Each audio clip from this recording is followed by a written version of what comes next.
May is Jewish American Heritage Month, a yearly celebration that recognizes the contributions and achievements of Jews in this country. And with the Jewish community facing a heightened amount of uncertainty in recent times, we want to show you how one synagogue is coming together to share their culture with the Bay Area. And tonight, ABC News reporter Tim Johns and photojournalist Ido Bartanya bring you the story.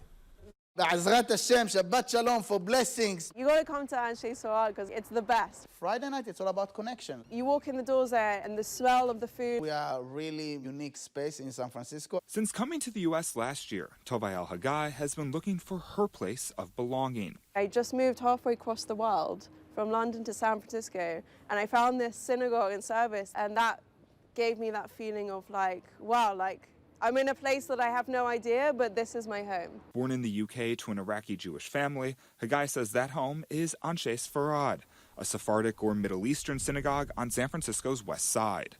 While most synagogues and Jews in the Bay Area are Ashkenazi, Anshe Sepharad is one of only 2 Sephardic places of worship in all of San Francisco. We pray from the same books.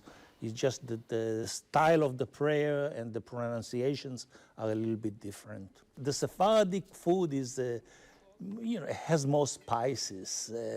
So the personality also is a little bit spicier than the Ashkenazi. Isaac Shabtai is the synagogue's president.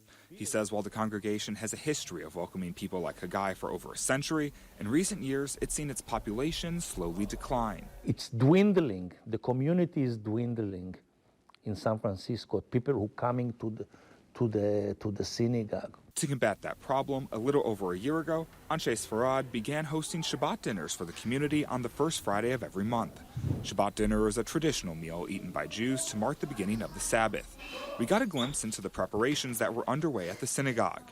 Out of respect for the synagogue's customs, we decided not to film the dinner itself. Traditionally, working and the use of electronics aren't allowed on Shabbat. The one time of the week where you just stop, no phones, amazing food, amazing company, you invite friends over. What started out as a meal for about 40 has now turned into a monthly feast that typically draws hundreds, most of them young people. A massive success that Shabtai attributes to one person. It's the rabbi. This guy is very special.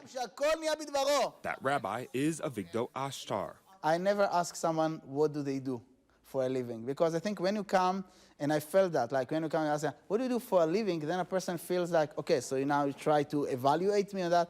Or I say, hi, how are you? What's your name? Do you live in the city? Shabtai believes the rabbi's distinctive style and down-to-earth personality are the key ingredients in the Shabbat dinner's growing popularity, creating a space for the younger generation to come into the synagogue and explore their Jewish identity. They're looking for something real.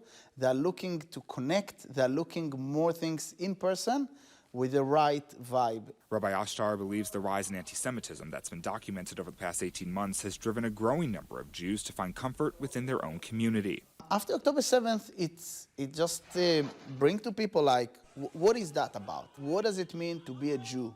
What does it mean to stand for yourself? And what does it mean, our history, to our future? And the future looks bright for Anshe Sepharad, which Shabtai says is looking to expand on the success of Friday night Shabbats. What we want to do is not this place not to be just a synagogue. We want it to be more as a community center. When you understand it's about connection, and me, it's not just me as an individual, I'm also part of a chain, and I'm also part of something bigger than who I am. It gives meaningful to the person, it gives different perspective.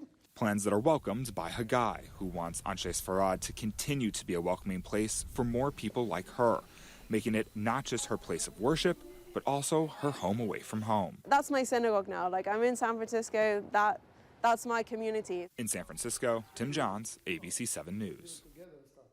Yeah, community and connection, such a big deal. Oh, it's hugely important. All right.